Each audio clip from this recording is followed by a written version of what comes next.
Hello and welcome to the Empire of the Kop Podcast. We're going to be reviewing the Nottingham Forest win before the international break. With me here today, we've got Peter Kenny-Jones, we've got freelance sports journalist Declan Carr, and I'll be your host, Farrell Keeling. Declan, bit of a tight one over Nottingham Forest. I have to say I was quite impressed by the approach from Steve Cooper's men. What were your impressions from that game? Because they did take a lot of risks, and they had opportunities, arguably, to take the game into their own. Well, I think if you watch the game back, it probably should have gone to extra time for me. I think it was Zinke had that chance where he put it wide. It was inexcusable for a team like that coming up against a team like Liverpool to miss that chance for me.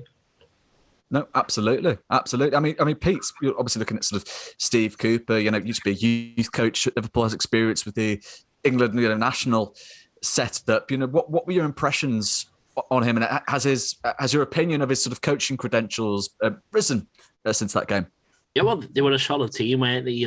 It's not an easy task to keep us quiet, and I think they did. Obviously, we had the likes of Salah and Mane missing, which was a big deal, and any team in Wales football would miss them. But I think he does look like a decent manager. Obviously, I don't watch loads of Championship football, but obviously you see what he did with Swansea, getting them in the playoffs, and you've seen what he's done there, taking them from relegation battle to pretty much again challenging for the playoffs. So they were a great team, and that's why they knocked out the last two winners of the cup on it, so that you can see how they've got through to where they are. It's just having a cup run and doing it every week in the league is a different thing. But when the atmosphere was like it was, and you can see why and how he's got that team to where they are. They were solid across the pitch, and it wasn't easy for us to get in behind and get that chance. Obviously, Bobby, if he scores that one in the first half, it's a totally different game, I think, isn't it? But yeah, it was they obviously look good, and you can see he's obviously had some experience at, well, maybe obviously not at Anfield, but in Kirby with the academy, and it's obviously stood them in good stead for what looks to be a good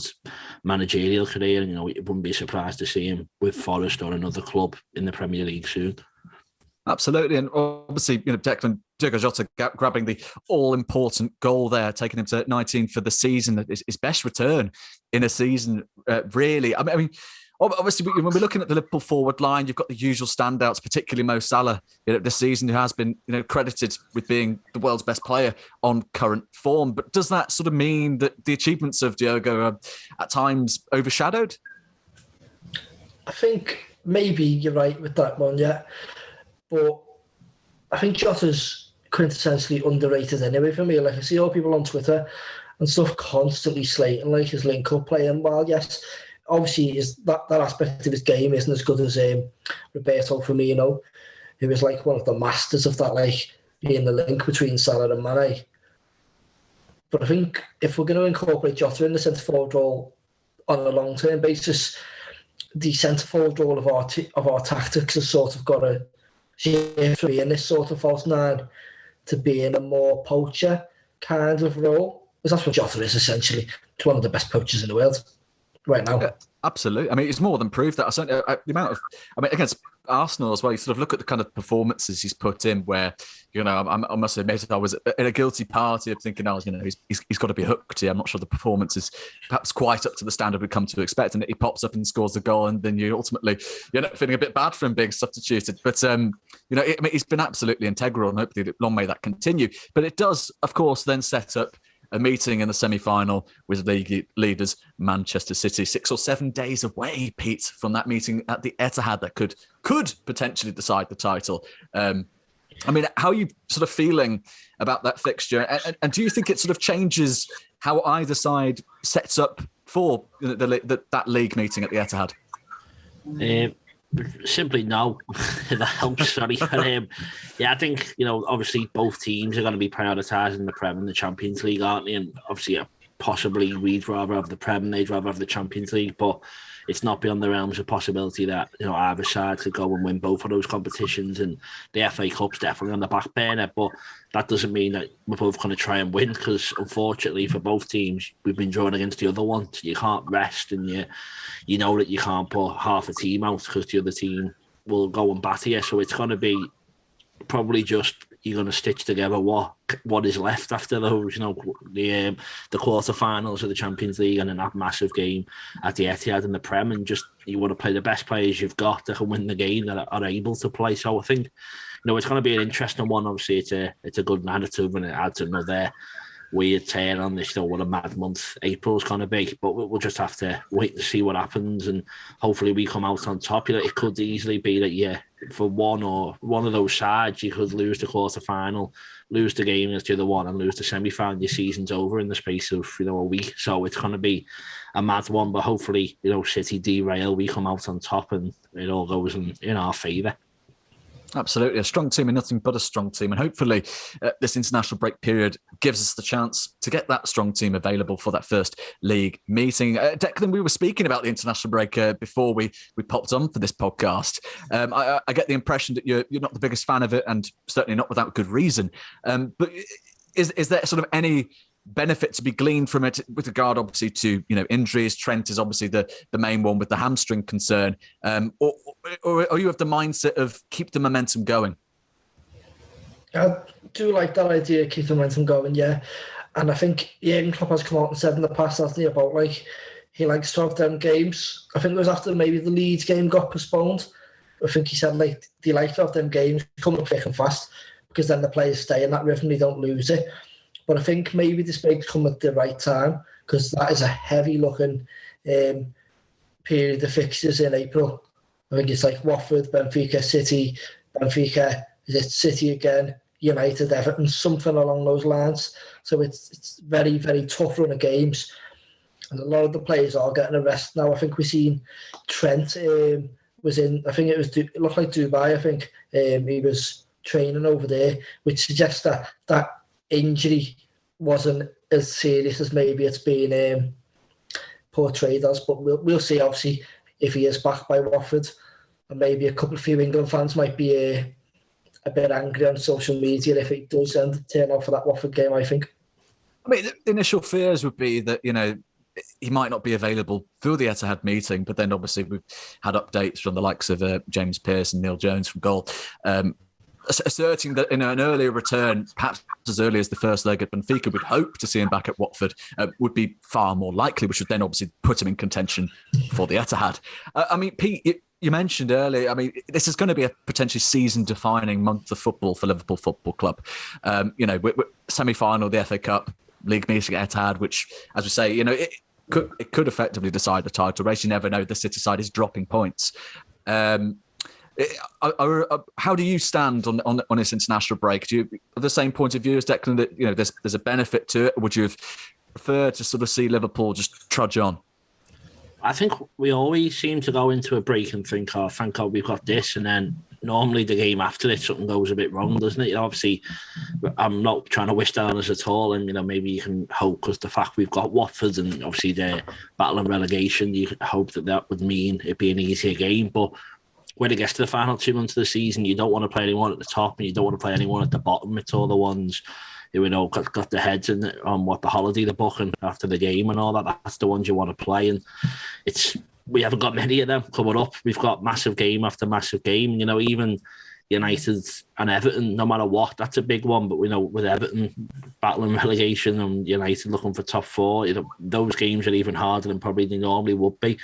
So it's just going to be a mad month, and you hope that the rest helps, but it has happened before, and a break in rhythm hasn't worked for us. Just hopefully Roy Hodgson does us a favour, and maybe they're a bit easy, they just roll over for us and we can get a win and get the momentum going again. I think it has helped with the likes of Trent. His injury, whether it's an injury or not, it should be sorted. It looks like by the end of it. So hopefully, he's on the bench for the Watford game, so we can kind of brush it under the carpet a bit, and then he can just come straight back in and let's just start again. But it's just scary, isn't it? It can all go so right, it can all go so wrong. But we just gotta believe in the lad that we'll get there. And at the end of April, we're all on tender hook for what might happen in May. I mean, the perfect situation certainly would be grab a few minutes in the Watford game and then sort of gradually then build back up to that first league meeting with Manchester City.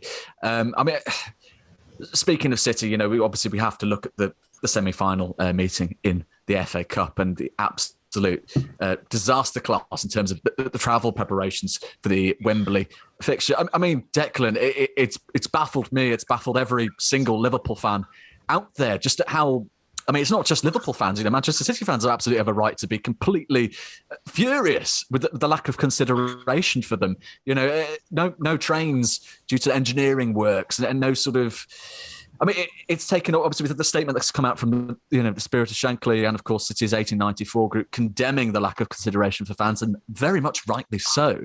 But I mean, what's your thoughts on this? I think it says a lot about it when all your top football journalists are coming out and criticising the FA. We don't often see that. And even the likes of Henry Winter, who has like 1.3 million on Twitter, he's probably the most prominent football journalist in this country. He's not associated obviously with Liverpool or with Man City. He's a neutral in this case, and he's coming out and like slamming the FA, saying they don't semi-detached from fans, he called it. So it's just a shambles. Like I read something, I think it was last night, they come out saying that the travel company, the rail company, informed the FA of this. Like they've known about it for over 2 years, something like that. Like you just screw your heads on and sort it out. Do you know what I mean? Like either put it at a different venue, or do it on a weekend where these rail works aren't going on.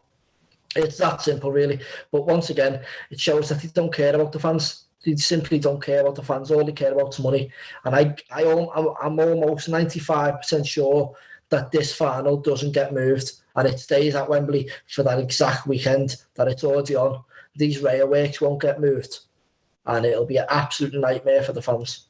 It'd be absolutely disgraceful if so. I mean, Pete, there have been suggestions that the tie could be moved potentially either to a neutral venue up north, either Old Trafford, Villa Park, which would certainly suit both sets of fans quite nicely. I mean, I was seeing some sort of discussion about this online, and you got some fans who are sort of talking about it, like maybe perhaps they don't want to do this because then it puts at risk the future of Wembley semi-finals. If you put the tie at Old Trafford, massive crowd, a fantastic atmosphere, does it then sort of threaten these sort of Wembley fixtures? Do you reckon that's partly in their mind in terms of a reluctance to sort of change the venue? Yeah, well, no, as Declan just said then, it's about the money in it. They want the money to go to Wembley and go to the FA. That's why they don't change it. And that's why, that's the way it was for years. It used to have, the neutral venues, and it should be worked on, where the teams are playing. Fair enough if it's, if it's Tottenham Arsenal, okay, fine, play it at Wembley, that's fine. But, we don't live there. And now they've got us played in the Carabao Cup final, you play in the semi-final, hopefully we get to the final. That's 3 times you're going to go to Wembley as a fan. And, obviously we're all proud where we're from, and we wouldn't change living in Liverpool or being a club from Liverpool.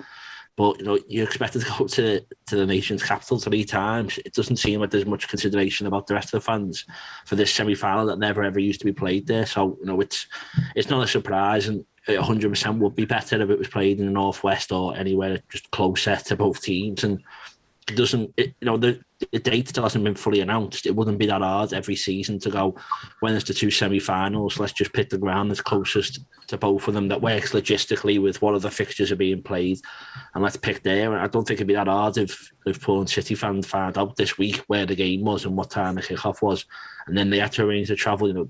That's the way it should be. But yeah, the FA just wants the money for themselves, and it's never going to change from Wembley. Probably I agree with that as well. Everyone's saying they're going to knock a fiver off the tickets and put 10 coaches on, and think that's sorting the problem, which it isn't. It's just the greed from everyone in charge of football. And this is what our owners did last year with the Super League. Everyone just tries to squeeze a bit of money out for themselves, don't they? And that's football today. So yeah, we'll probably all end up on a motorway with a crash that means the whole of the Liverpool and Manchester are stuck and miss kick-off. But as long as the train works, get done, and the FA get the money, who cares? We're seeing football, right, taken away increasingly from the fans since the inception of the Premier League, as you both rightly noted. I mean, Declan, for you, obviously you have the mindset they're not going to change the venue this year, and obviously it's going to screw over a lot of the fans attending, to put it quite simply. But what does this mean for the future? Could you see us inviting debate over movements of that sort of Wembley fixture in future seasons, or do you reckon they're just going to rigidly sort of stick to this programme? For me, I think they stick to it. I don't like the Wembley semi-finals, and never have. I think it's pointless, like Peter said. Like, if you've got two northern teams, why they travel down to London for a semi-final? For a final, fair enough, I agree. It's the National Stadium. It's the biggest in the country. It's like the showcase event at the showcase stadium. But I think having the semi-finals there takes away from that for me. It always has done. So I think it makes sense to bring it back to like the likes of Villa Park, Old Trafford, even maybe Anfield if it's not Liverpool playing in it, obviously, at some point, which obviously we don't often make the FA Cup semis these days, so it might not be Liverpool after years. But, just take it away from Wembley for me and have it at somewhere where it's, like, as you said, if it was Arsenal v Tottenham, have it at Wembley or have it at, like, Stamford Bridge, say, like, somewhere where it's close so they can get it quite easy and stuff. Whereas if it's like Liverpool v United, or have it at the Etihad, or if it's City, have it at United, or maybe even Villa Park, if they think, like, I heard a couple of rumours they're not going to have it at Old Trafford because, like, Liverpool and Man City fans would just damage Old Trafford, which, it's one of them in there. But, like, you've got to find that leeway. It's like you can have this debate for hours and hours and hours about, like, whether they care about fans or not, and the honest true answer is they don't. You look at these half-12 kickoff times, they don't even care about the players, never mind the fans. Like Klopp said about the other year about the 12:30 kickoffs, like after you've just played that Wednesday Champions League game. I think they've took that away now, but still, it was Arsenal the other week. They had a game on like the Wednesday or something, and then they were playing the 12:30 on a Saturday. So it's like they don't really care about player well-being or the fans, really, for me. No, absolutely. We had this with the Brighton game. It was absolutely bizarre. But Rick's put his hand up. He wants to add something. I was going to say, the thing is, when you think about the logistics of it, I mean, I don't have any insights on any sort of like financial sort of like how much they would generate from each event. But just thinking logistically, if you had a performance, say Ed Sheeran or someone like that, and you could cover the pitch, you could get like standing crowd on there. You could probably get more people in Wembley Stadium than you could do with a football match. So they'd probably make their money on drinks throughout the event and all that kind of stuff more so than a semi-final of the FA Cup. It just, the logistics of it, why they're trying to force it through when they could be generating money through other means, other acts, other performances. It doesn't have to be a football match. These matches don't have to be played there. There's got to be alternative ways for them to make money to pay off stadium, because that's essentially what it all is. It's trying to claw back as much of the money that it cost to build the stadium in the first place. No, absolutely. I mean, Pete, just the last one on the subject. I mean, in your mind, is it a particular bias against northern-based fans in general, or is it just a total, lack of consideration just for football fans collectively? I think most people in London think the world revolves around London, and that's what it is. And they'll probably think it's a nice day out for those northerners to go and see the big lights, from our slums or whatever they probably think of us. But yeah, I think it's probably maybe a bit of prejudiced thinking against us. But I think also deep down they just thought, everyone will like another day at Wembley. It's a good laugh here. Why don't you come? But I think, you used to have those stats where you go, this player's never played at Wembley and never done that. You can't believe it. But it opens the door for a whole new range of people. Obviously, you understand playoff finals and stuff like that. But when it's like the other year, it was Watford's Palace or Watford's versus Wolves, and you got the likes of Troy Deeney, who said he played at Wembley, which I've got nothing against him because obviously he then got to the final. But if you're someone who's only ever played there in a semi-final, I think it just takes the magic away from it. I remember going when we beat Cardiff in 2012 and my dad's counting all his Wembley trips. You know, now you're starting to add the semi-finals in. It just takes away the magic of it all, I think. And, you know, they go on about the magic of the FA Cup, but I think, you know, the magic should be that it's the showpiece day. Obviously, you've got the League Cup final there and the playoffs, I understand. But I think, you know, putting the semi-final there just cheapens it for everyone. And I think, as you say, they're just trying to chase the money, and that's what they're doing. How far back can they go? They'll end up playing the quarter-finals there as well. You know, I'm sure if they could, they would, then they'd get the money out of it. But yeah, I think it's just, greed takes over football and everything else. But, you know, we're used to it now, aren't we? Quite a bleak final word to end on, but end on it we shall. I mean, hopefully it doesn't ruin the event for the fans attending in question. It's going to be a great match. But, you know, Dec, thank you very much for coming on. Very much appreciate having you on. Just want to have a quick one. You know, do you have any sort of exciting projects coming up that you'd like to share on the pod before you head off? No, just mainly stuff on my YouTube channel, which is a Crazy About Kickoff, sorry. And then just some interviews in the works, but I can't reveal too much about them yet really until they come through. So just keep an eye on my Twitter page. That's all I'll say for now. We'll share the details, and we'll certainly be keeping a close eye on everything that's to come.